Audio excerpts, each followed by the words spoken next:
Hello dear fans. How to find the height of an equilateral triangle. An equilateral triangle is a triangle with all sides equal, as its name suggests. This feature greatly simplifies the finding of the remaining parameters of the triangle, including its height. Necessary. Equilateral triangle side length. Instructions. Step 1. In an equilateral triangle, all angles are also equal. The angle of an equilateral triangle, hence, is 180 divided by 3 is equal to 60 degrees.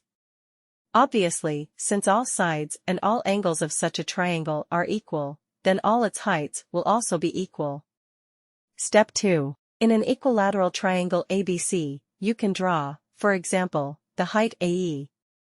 Since an equilateral triangle is a special case of an isosceles triangle, and AB equals AC.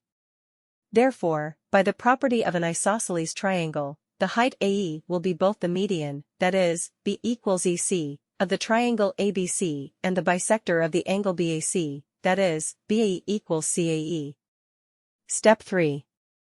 The height AE will be the leg of the right-angled triangle BAE with the hypotenuse AB.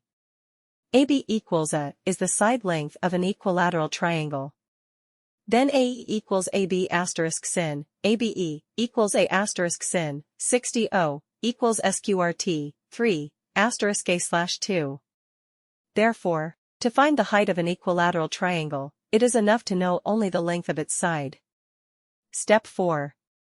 Obviously, if the median or bisector of an equilateral triangle is given, then it will be its height.